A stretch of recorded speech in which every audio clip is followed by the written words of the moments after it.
Good morning, good afternoon, good evening. Welcome to the Supply Chain Management Consortium's third in a series of webinars on the Prescriptive Online Supply Chain Risk and Resiliency 90-day action plan tool, taking less than 30 minutes to complete.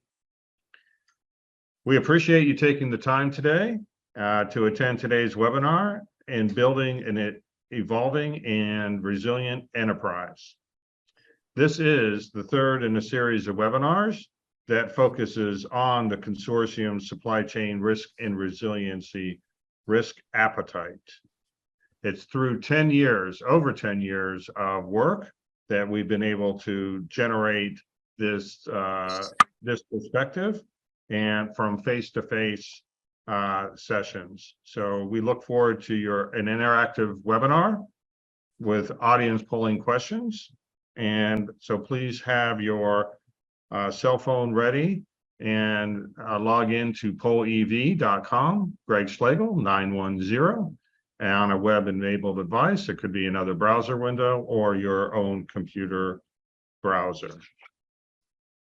My name is Jim Vries, founder of Enhance International Group. I will be the host of today's webinar. We also have Connor Fitcham here to help us from South Africa. Joining me is Greg Schlegel.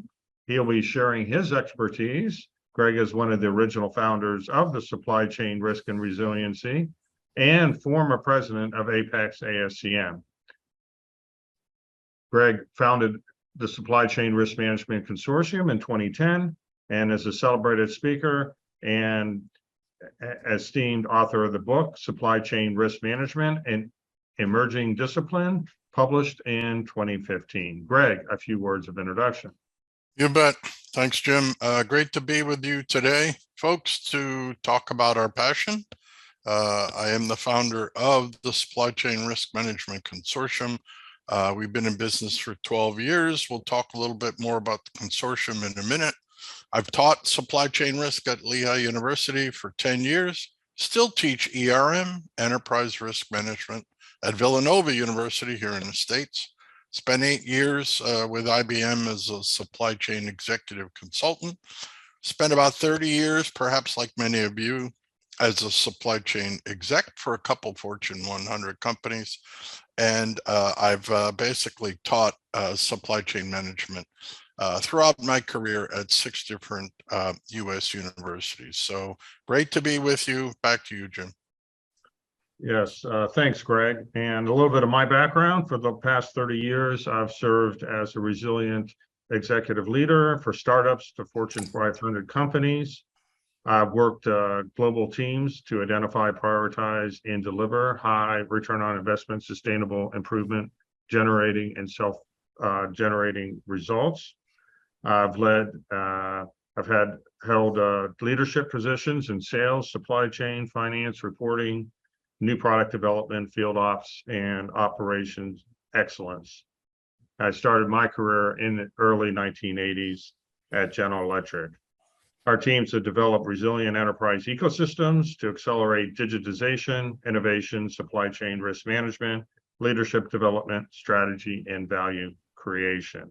My core belief is that success starts with discovering of untapped potential in your organization, from the leadership down to the shop floor, including suppliers and customers. As we live in an ecosystem, it is in developing others that we can excel in building a resilient enterprise. With that, we'll get started with a little bit of background of our webinars. Our webinars, this is webinar 3, Who Are You? Our next webinar will be on December 6th. How do you operate? Operational propensity. And then we'll get into your tailored supply chain risk and resiliency game plan on January 17th next year. And then our final webinar of this series is how to make supply chain risk and resiliency a priority in your company.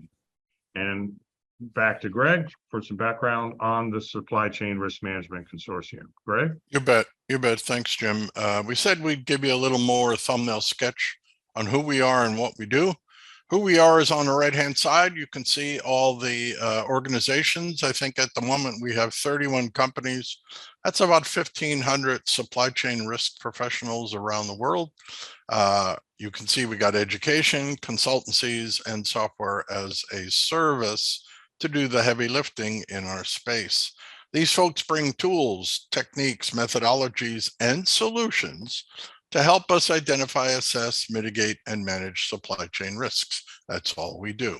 On the left-hand side, what we provide, we kind of have 5 areas of interest. We have 2 online education courses. They're certificate courses. One is a basic course in supply chain risk and resiliency. The other is dedicated to services and public health care supply chains. You receive a certificate, you go through some assignments, you use one of our tools, and essentially you get a certificate from the consortium.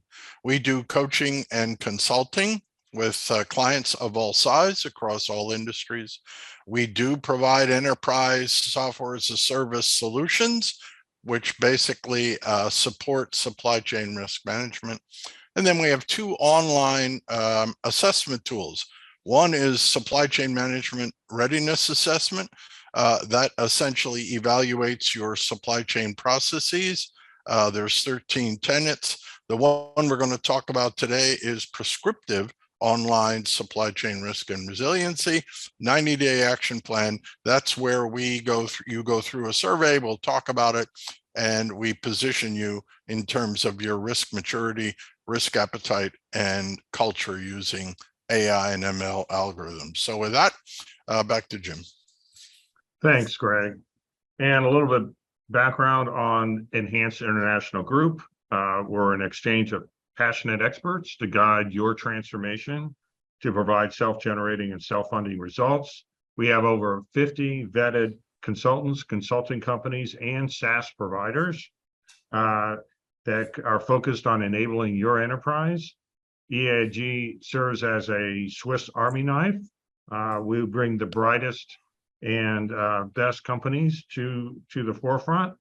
Our thought leadership expertise. Our goal is to meet and exceed your expectations in 90-day self-funding programs.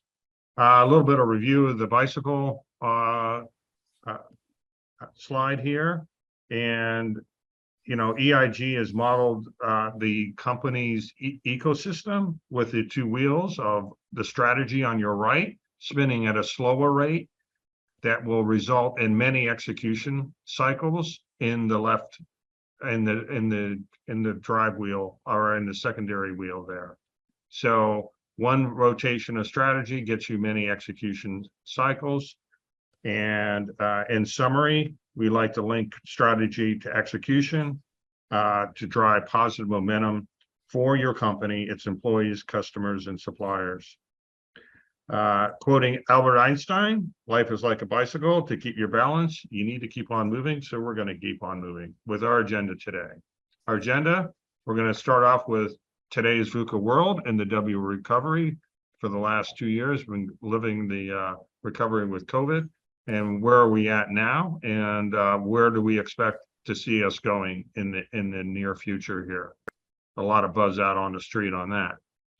The second is our risk appetite overview, getting into those definitions and tactics, and a case study that Greg will cover. And then our 90-day action plan program, and then the benefits of indoctrinating a supply chain risk and resiliency program in your company. So with that, Greg, we're off and running. Thanks, Jim. We said we'd talk a little bit about the infamous VUCA world and what we call our W-like recovery profile. So with that, we'll move to what is the VUCA landscape? Just give you some grounding, some definitions. First, V stands for volatility. And so the definition of volatility is describes something that is liable to vary or change, sometimes very quickly and often for the worse. What is that?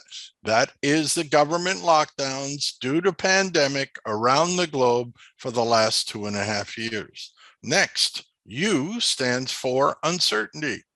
This is the state of not knowing or being able to rely on something. And what is this? This is the effect of the lockdown, which is demand shocks and supply shocks, which we've all gone through. They're getting better, but we've gone through those shocks simultaneously. Next, C stands for complexity. This can be defined as something with many parts in an intricate arrangement. What is that? That is our global supply chains, folks. And then finally, A stands for ambiguity. Something is ambiguous if it's open to more than one interpretation. What does that mean? Take all those elements of VUCA above, and that's our landscape at the moment. It is getting better. We'll talk about that, but that is the VUCA world we live in as of today. All right, next. Essentially, we wanted to share this recent post from Gartner. If you're not aware, Gartner is one of the premier supply chain research organizations here in the United States. They're pretty large now, very global, and we agree that there's a huge need to build resilient supply chains during the pandemic and post-pandemic. So what they did is provide us a host of factors that influence the need to build resilient supply chains in an uncertain world. Now, we're probably not telling you anything you don't know, but just take a look at it from a clockwise point of view from 12 o'clock all the way around. And I think you'll agree there are enough issues, risks, and supply chain threats around the globe across all industries to keep us all busy 24/7. We just wanted to share that with you. Next, this is what CEOs are worried about today. This comes from friends of the consortium, company called the Conference Board, based in the US. They are global, and they went through a global survey couple months ago and asked the question to the respondents: by the end of 2022, the biggest global challenge facing my company will be what? Number one, political and governmental instability. Not surprising at all. Second, energy access and energy security. Again, not surprising because of what? The continued Russian-Ukrainian conflict, China, and so forth. Next, a slowing Chinese economy, which will probably affect all of us in our supply chains. No new significant challenges expected. Look at that, 6%. You know what I would say to the respondents? Good luck with that. Good luck with that. Next, an accidental military confrontation, which spirals quickly. That can happen. A lot of tension out there. On the bottom, climate changes. And the other, you might say, what the heck is the 15% of other? Two big drivers there: one, inflation, and two, diminishing and declining demand. So we wanted to share that with you, get you grounded. And with that, I'll turn it over to Jim to ask a polling question. Yeah, I think this is a great chart, Greg, and it's so dynamic today. Even the Chinese economy, they just announced yesterday that they're looking to open up the Chinese economy after all this time. So we'll see. So these are going to be all the things that will be affecting things quite a bit. So now it's an accelerating Chinese economy, maybe on the list next month. It's pretty dynamic. So with that, we are asking a survey question. What risk events have you experienced since COVID-19?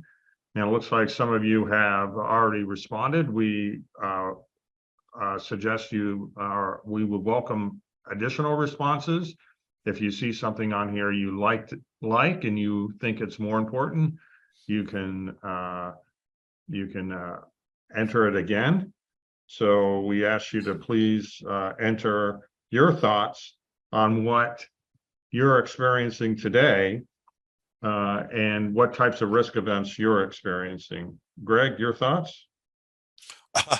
It's always interesting because, again, all of us are being impacted, no matter what industry you're in, no matter how small, medium, or large you are. We're all experiencing issues, threats, and excess inventory and shortages, and those supply and demand shocks. So we wish we had better news for you, but I suspect you're still feeling some of the impacts of the pandemic and essentially other issues like Russia and Ukraine, and it goes on and on and on, folks. Yeah. Inflation inflation. Is the Fed going to raise 0.5 points or 0.75? We don't know. All these things are affecting everything right now, and there seems to be an overall slowdown right now, and in the economy. Do you have delayed shipment deliveries? Are you seeing inventory, canceled orders, increases of inventory, canceled orders, late payments? All those things is what has been going on. With that, I think we keep going. Greg? Yeah, you bet. We said we'd talk a little bit about our W-like recovery and what we call the 3 Rs. So essentially, we published this profile for our clients and our workshop attendees and for in our classrooms. This was published in April of 2020, right at the beginning of the pandemic. All right. And what you see is essentially on the top, I'll just go through it real quick. The blue elements on the top are government imposed lockdowns. Then you can see on the top x-axis that they would have a lockdown, a phase, then a reopen, then maybe a lockdown again. We've all lived through it. First new normal, second new normal, nth new normal. On the left-hand side, on the y-axis, we have demand and supply.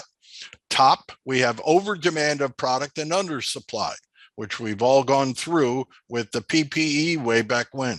S and D, the green, that's supply and demand balance, which we normally in supply chain can handle.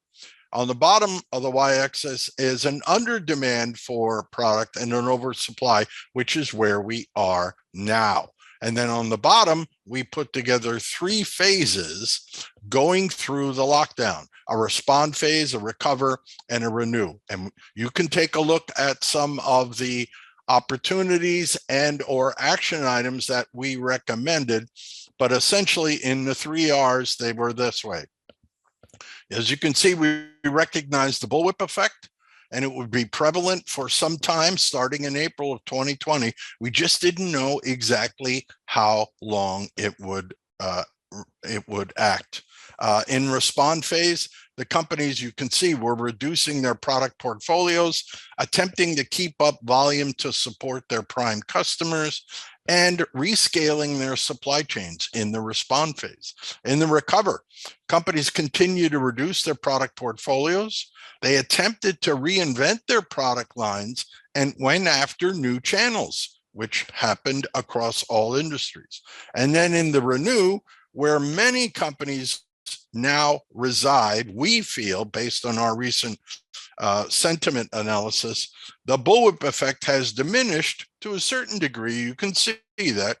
And companies are now attempting to ramp up and satisfy new demand, albeit potentially diminishing demand at the moment because of what we said: higher inflation and diminishing demand. So with that, I'll turn it back over to Jim.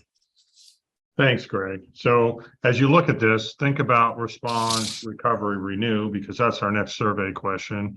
Where do you think you are at with your company? Are you in the respond phase still, the recovery stage, or in the renew stage? So again, that is our next polling question. We ask you to enter in there whether you feel like you are in which phase. And I would say that from my experience with my clients, I think that they're in that recovery / renew phase. Greg, what are you seeing out there with your clients? Many of our clients who are rather large are in the recovery and renew phase. And again, the pandemic impacted all of us in every industry sector. No industry for the first time was immune to the pandemic impacts. We know that, all right? And now essentially some industries, especially some of our clients who are rather large, have kind of moved into the recovery and the renew phase. And that's a good thing. It's not over yet. We'll still have disruptions, but many of our clients who are rather large and global have told us that they're, when we give them the definitions as we gave you, that they're in recovery, maybe / renew. Because remember, large organizations, multi-billion-dollar manufacturers have multiple divisions, and multiple divisions service different industry sectors. So you could have an enterprise that one division is in recovery, the other is in renew, just so you know. Great. Thanks, Greg. With that, I think we'll get into the next section. Thank you for participating. This is really, why did we come up with this tool? What was the impetus for the 90-day supply chain risk and assessment action tool? So a little background. Of course, the COVID pandemic, which we've been talking about in our response to it, there was a Good Fortune article back early on why investing in supply chain resiliency pays off, which further reinforced by the focus by government to industry leaders to news networks. It's, of course, now supply chain risk and resiliency, or supply chain risk management, is a household name. You see it on the evening news. In 2020, it was just starting. The third is our inability to get out there and lead, guide, direct, and coach within the company hallways was a big driver of this. And then, of course, the staggering and even negative impact of the pandemic on manufacturers due to demand and supply charts. And you can see here on the right-hand side, the expected EBITDA loss from supply chain disruptions equals 42% of your average EBITDA, so 1 year's EBITDA. So that's pretty significant. So that's saying essentially you're losing half of your margin that year due to risk events happening. And it varies by industry, with aerospace being hit the most, followed by mining, auto, mining, petroleum, electrical equipment, and so forth, as you can read down there. So again, this was a report that was put out there by Susan Lund and Katie George back in November of 2020. Very, very revealing for us. So that was the real reason why we came up with this. And then what is it? What is a supply chain risk and resiliency 90-day action plan? It consists of 7 hours of investment over 3 months, and those 7 hours are taking the survey and then having some coaching sessions. We also offer, as part of this package, an additional 40 hours of coaching as you would desire as the recipient of this. But just to get it going and have enough to have information, to have meaningful conversations with your executive team, it's a very little time invested. And really, it's only about 30 minutes of the executive time in order to get a full document of an action plan. So it goes through 3 different surveys. The first is, where are you from a maturity perspective, which we covered in our last webinar. Who are you? The risk appetite. That's what we'll cover today. And how do you operate? Your operational propensity, we call it. That we'll cover in our next webinar. And then the 90-day action plan. And we'll give you some examples of some 90-day action plans. And kicking it off, you started off with you identifying a designated lead for onboarding call. You have your stakeholders, your senior leaders, take the survey from sales, finance, supply chain, manufacturing, all the key stakeholders within your company that are linked to supply chain. then you go ahead and after that, they take the survey, we come out with a 90-day action plan report, pretty thorough report to say, who are you and where are you going? And what are our recommended 5 to 8 actions to take in the next 90 days or so? And then checkpoint calls on a monthly basis. So first, confirmation of the plan, does it make sense? Second is, did it work? And the third is a pulse check and then a closeout. So that's our 90-day action plan, rapid time to value, very insightful for you and your company. And we'll go through some of our clients' responses to the 90-day action plan in a few minutes. With that, Greg, risk appetite, a deep dive. You bet. What we thought we'd do is get you grounded again on the risk appetite element of this comprehensive tool that Jim just profiled. So with that, we'll go and give you some context. This comes from Chief Risk Officer perspective. It actually comes from McKinsey Risk Report 2017. If you can get your hands on that report, it's rather lengthy, but boy, is it filled with a lot of insightful data. They're doing a great job on supply chain risk and resiliency. What they came up with is they canvassed chief risk officers across all industries and more or less came out of their report saying this: the risk profession, and there is a profession out there, folks. You can get certified. There are almost 1 million risk management people out there. They have organizations just like we do. If you're in supply chain, they have RIMs, they have IRM, they have .orgs, certificates, the whole 9 yards. McKinsey said the risk profession has defined risk appetite as the aggregate level and types of risk that a board of directors and management are willing to assume to achieve strategic objectives and their business plans consistent with what? Applicable capital that they have, liquidity, and other regulatory requirements. Pretty lengthy discussion. We have no agita about that. Again, this is coming from pure risk professionals. The net folks, to us is risk appetite is all about your culture. And we'll see what this man had to say about culture. This is Peter Drucker, historic management guru here in the States for years and years and years. What did he say about culture? Culture eats strategy for breakfast, folks. So the net in our point of view is essentially risk is all about culture, folks. Totally different than supply chain performance improvement. We want to make that perfectly clear. With that, we'll turn it over to Jim and he'll go through some charts from the tool. So this is the tool that the consortium developed over 10 years, 10, 15 years of classroom and face-to-face conversations with executives. It's called the Risk Appetite Chart Profile.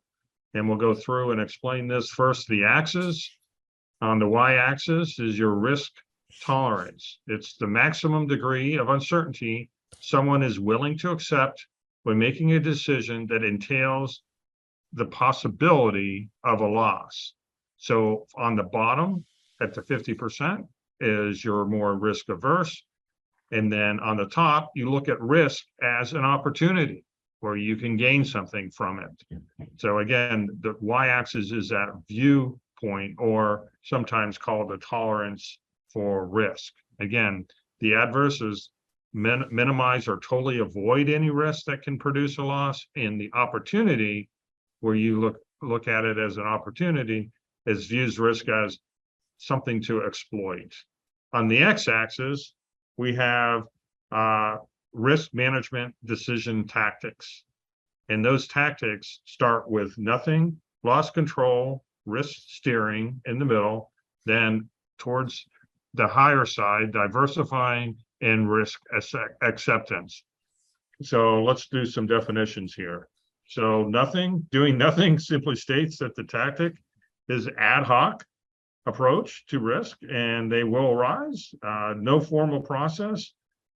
Deciding not to decide, we'll wait until things can be construed as a decision. So that's on the low side. Loss control, most traditional form of risk management, driven by consensus. So we'll just wait until everybody agrees. So that's our loss control. Risk steering, right smack in the middle, is driven by rigorous analysis.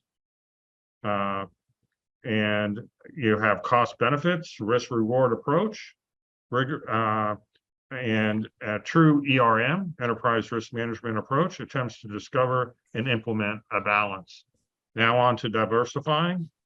Once those risk steering tactics are mastered, the tactic spreads and the risk across multiple classes to mitigate. And you spread your exposure across various classes of risk to mitigate loss, and you maximize your flexibility and minimize your exposure. And this is where you have a shared risk tactics. And then risk accepting results in complicated models analyzing risk and reward, profit loss. The exemplars are masters at taking on risk as an opportunity to outmaneuver the competition and capitalize on times when risks are high. So the one thing to take into account is this is who you are and where you are. There's no right or wrong. It's just how you are. You may have one part of your organization that are pragmatists, another part of your organization, conservators. So by division, a product line. So the tool that we have has been, by answering those questions in the survey, it will position you on the chart. So let's talk a little bit about the 4 different perspectives that we see. So the pragmatist, which is the orange, the brown or light orange, these are procrastinators. They wait until the very last minute to make a decision, holding on to their options to the very last moment, basically reactive.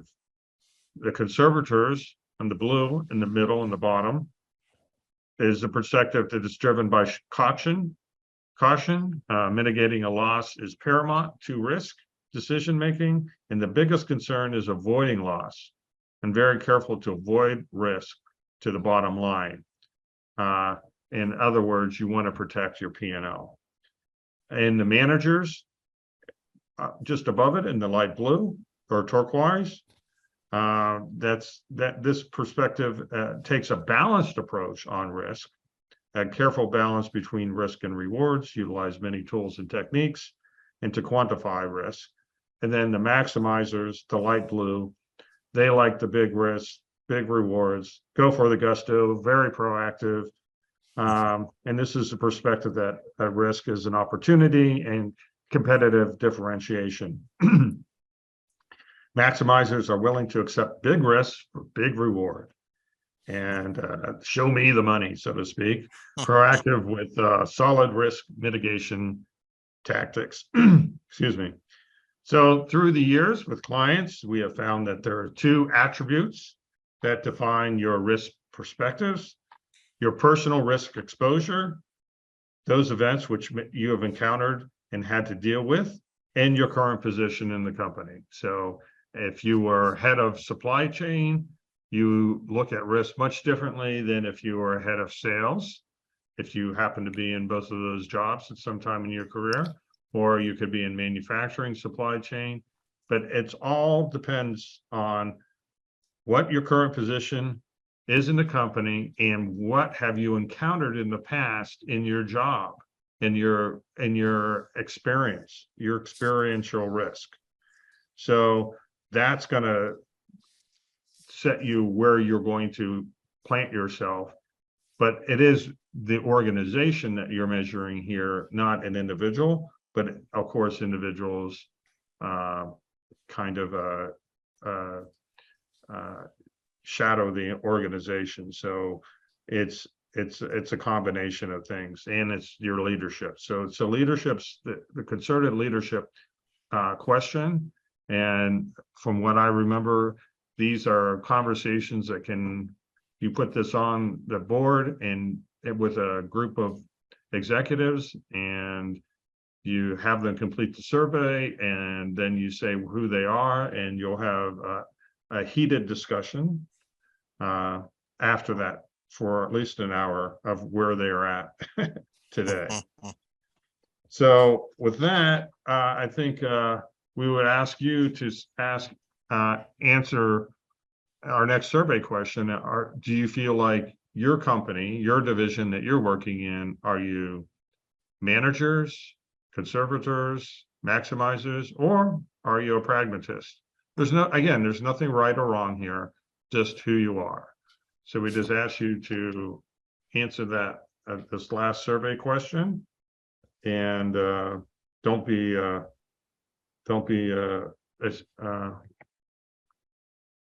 too concerned about keeping this private. It's all a matter of who you are today. We have one manager who replied, so thank you. Welcome others to reply, or you could just enter it into the chat if you're having problems getting to the survey. You're welcome to enter in the chat. But I've worked for conservator companies, I've worked for manager companies and maximizer companies over the years.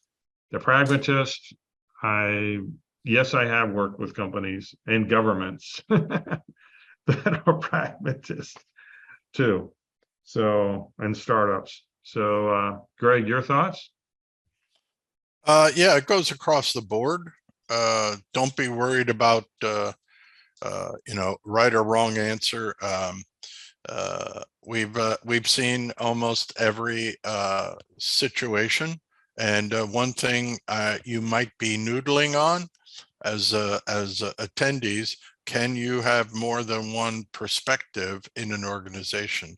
The answer is unequivocally yes, you can. We see it all the time, even within a division, and that's why we talk about opinions. All right, we do both a quality type opinion oriented. When we identify risks for a company, we ask the individuals like yourselves, what do you think about this particular risk? Rate it. But then we also do quantitative analysis and let the data describe the severity and of the identified risk. So this is a matter of perspective, what you have seen and witnessed in your existing company in terms of a definition and how they perceive risk. That's all it is. Thanks, Greg. With that, we'll just have some insights here. A lot of what we've covered, the positioning of risk appetite persona. Your responses create the data to superimpose your company's risk perspective. So it's the responses to the questions accumulated with your 5 to 8 executives. There's risk report insights on what is your perspective on risk, your risk management decision tactics, and your tolerance profile for risk. And as Greg said, your organization could be a cross between two, and very common to see it borderline between pragmatist and conservators, as well as it could just be an overlay of conservators and managers, or some kind of combination of manager and maximizer. So again, there's no right or wrong here. There's just who you are. And then, the question is, with your risk appetite the way it is, what should you be doing? And that helps us with the action plan. So Greg will now cover an actual customer, CPG customer. Greg? You bet.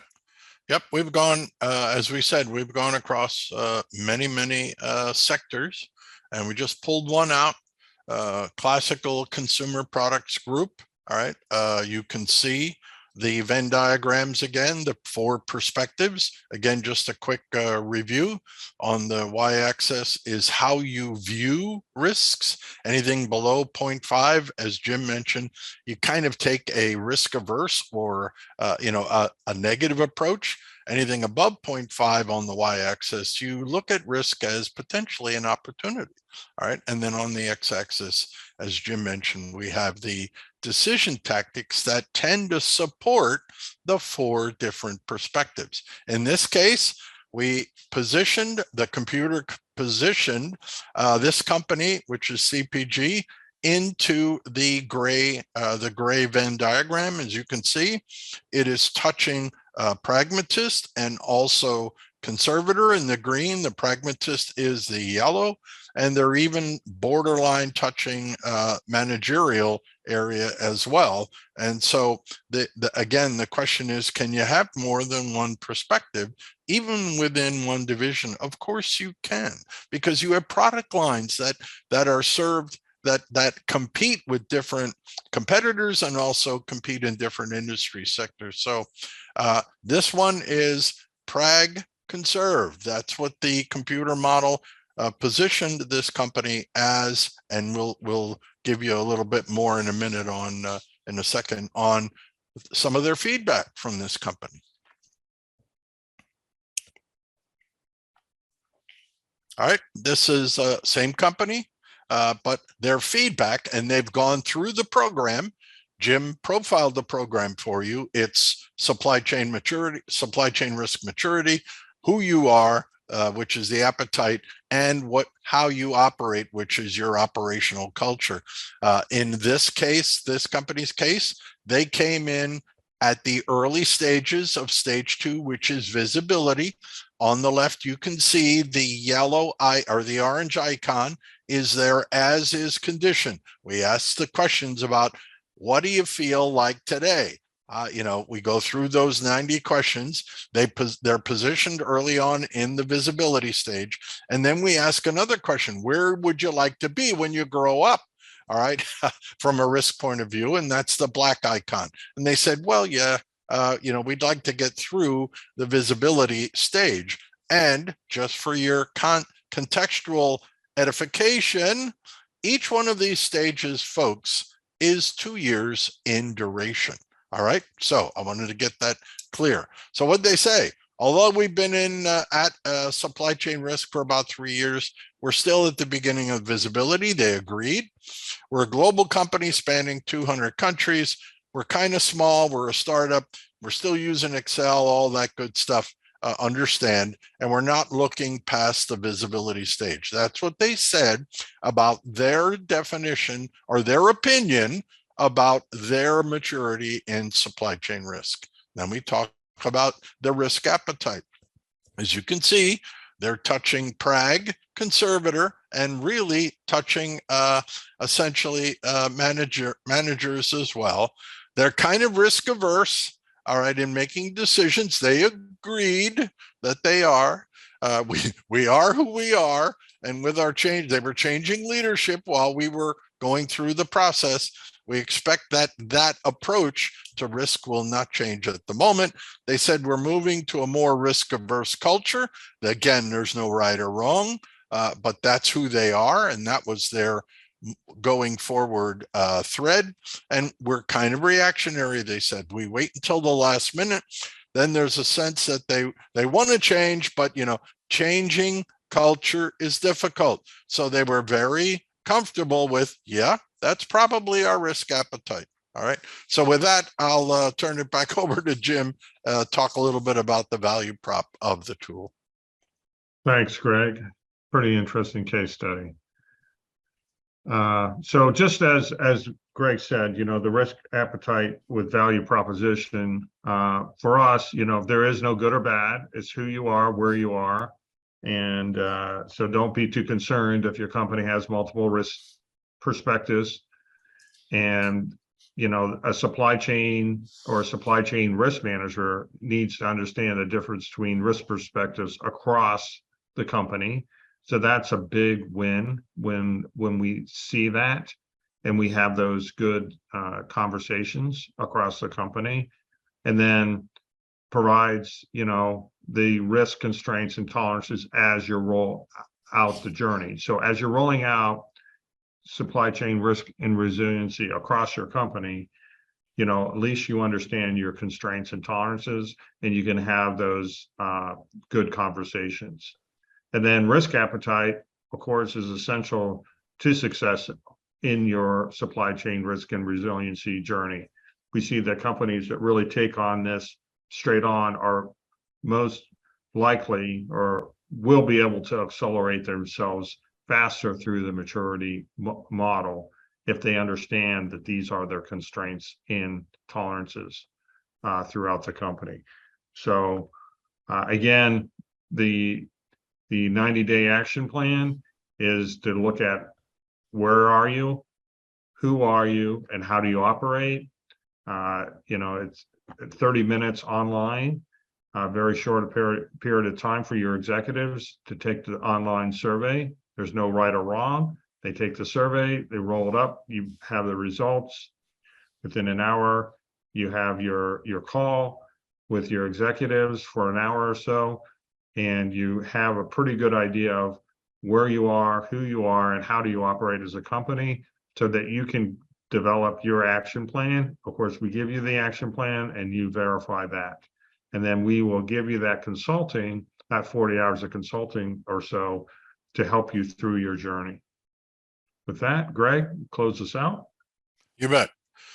We thought we'd talk a little bit about developing a tailored company persona and actually talk about what we ask of you and what you get from the tool. So we'll move on and first talk about the ask. What do we ask you to essentially do? All right. We ask 5 to 8 executives from your company fill out the 90-day questionnaire. Jim mentioned we gave you a picture profile of the process. Takes about 30 minutes, ball clock to finish per person. We also ask that the executives be maybe department heads from different disciplines. We're thinking end-to-end supply chain here. So Jim mentioned, the more the merrier. We want variety in terms of opinions on perspectives for risk. We cherish that. We want that variability. We want that difference of opinion, and then we harmonize that within the tool.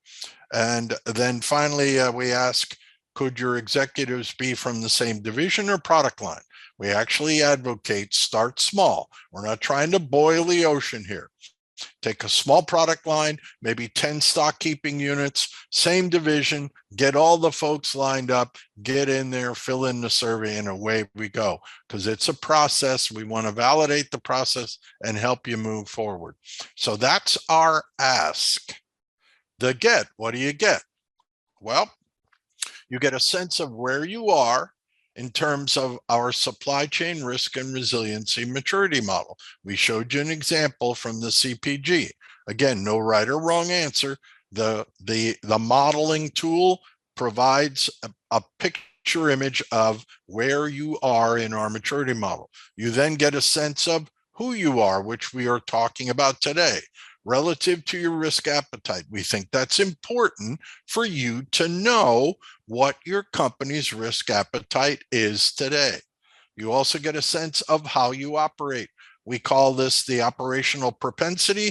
It's really culture, and our mantra is, what's the shape of your operational kite? What's the shape of the kite? We'll talk about that in the next, we'll do a deep dive in the next webinar. All right. Also, then you get a 90-day action plan, which is aligned using the outcome of the above graphs and models. We get a 90-day action plan with maybe 5 to 8 actions to survive and thrive during COVID and beyond. And there's more. You learn how to identify, assess, mitigate, and manage supply chain risks. And we think if you do that and go through the 90-day, it's pretty much a strategic advantage to you and your bottom line. And there's more. You get a bonus. If you fulfill the obligation to get into the tool, answer all the questions. Essentially, you get a bonus from the consortium for every company that provides 5 or more executives into the tool. The consortium will offer your company 1 free pass to any of our 2 supply chain risk and resiliency online courses. That's a value of $1,400 US, including a certificate from the Supply Chain Risk Management Consortium. So that's the ask and the get. And then we want to finish with giving you a sense of some of the benefits of indoctrinating a supply chain risk and resiliency program. So essentially, here's what we have witnessed, folks, over the last 12 years with our clients, with exemplars, on and on and on. There are bottom line benefits. One is a cost reduction. All right. If you get pretty good at supply chain risk and resiliency, your insurance premiums can drop anywhere from 5 to 10 or more %. That's cost reduction. Insurance companies like that when you have a robust supply chain risk and resiliency program. Many of the exemplars automate the workflow to do good risk management. When you do that, you can improve your process by more than 10% because time is money in risk management. There's also something called cost avoidance. Effectiveness in risk detection, if you get better and better, the exemplars are anywhere from 17 to 20% better, meaning faster in terms of identifying a risk and mitigating that risk than their nearest competitor. And that can turn into a cost avoidance.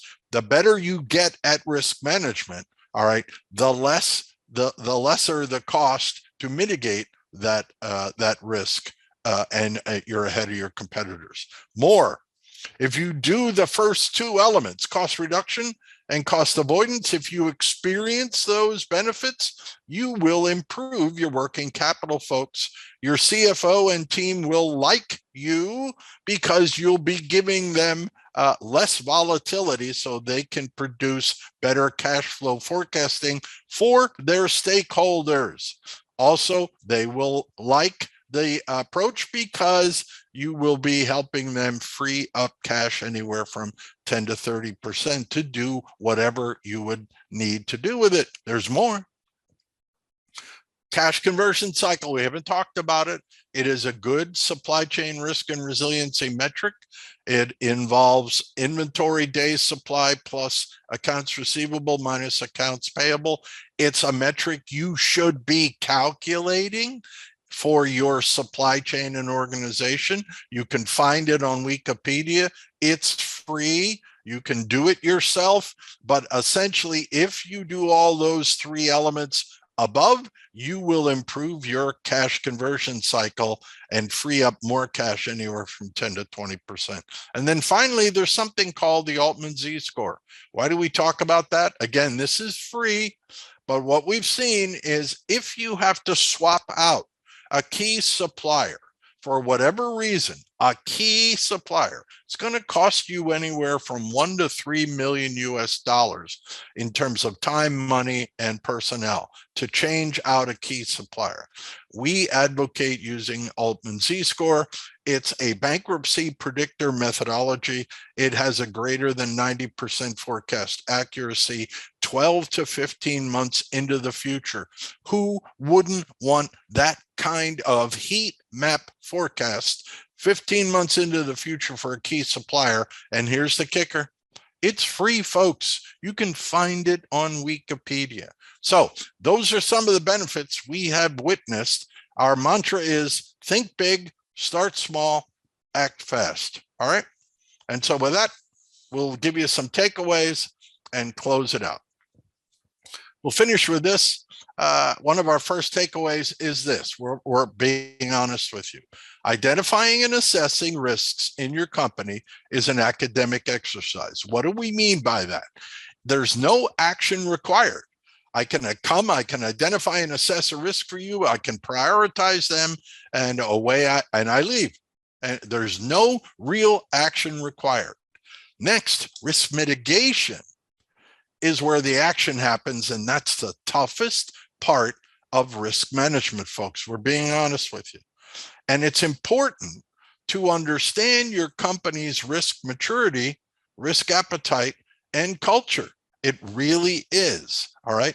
If you don't understand your company's risk maturity, risk appetite, and culture, folks, all right, the risk mitigation is suspect, and so are the benefits. All right. Why? Because if you don't understand risk mitigation is suspect, because that's where the action is. Why is risk mitigation difficult? Because risk appetite is about culture, and risk mitigation is all about changing. So think of this: changing your culture, not easy. All right. So we wanted to make sure that we give you a couple of takeaways, not to scare you, but to enlighten you, to say risk mitigation is difficult. You need to understand your risk maturity, risk appetite, and culture before you attempt to move forward with a supply chain risk and resiliency journey. So I'll turn it back to Jim. Yeah, and I love this message here, Greg, is that, you know, very often we identify the risks, but we don't do anything about them. And if you can't get anything done because culture gets in the way. So this is an important message, and the risk appetite certainly helps in that. And I've witnessed it time and time again. So I hope you enjoyed our webinar today. It is our third webinar. It will be recorded, and for you that joined, we'll give you a copy of the slides, as well as give you a link to the recording of the webinar. Please do provide your feedback on the webinar if you liked it. You'd like to see more or less of anything in the webinar. If you have any questions right now, please enter them into the chat. We'd love to take them on. As we conclude, you know, our next webinar will be on operational propensity. How do you operate, on December 6th? And then we'll catch up next year to resume the series. With that, for me, for this webinar, as I mentioned, you know, supply chain risk and resiliency is very hard to embed into the company. And so you want to assess where you're at in your journey, provide an understanding of your risk appetite, and then 3, understand the internal makeup, your operational propensity, and how you're going to manage that through your company, and make supply chain risk and resiliency become the fabric of your company. Greg, your closing comments. All right. Yep. Sure, folks. Thanks for attending. Listen, with rising inflation and a distinct possibility of a downturn economy coming to fruition, we think it's more important than ever to understand your company's risk appetite to help you survive and thrive going forward. So thanks a lot, and all the best.